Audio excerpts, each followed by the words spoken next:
Hello guys, in this video I'm going to show you how to set your profile picture in the Pinterest app. First you have to open up the app.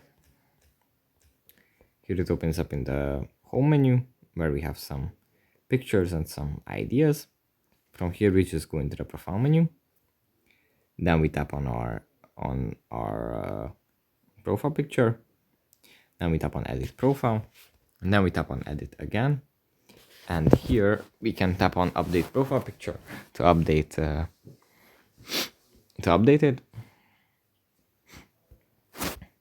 And then the app is going to ask us to give permission for accessing the gallery, and we can give permission and then select a picture that we would like to have as a new profile picture.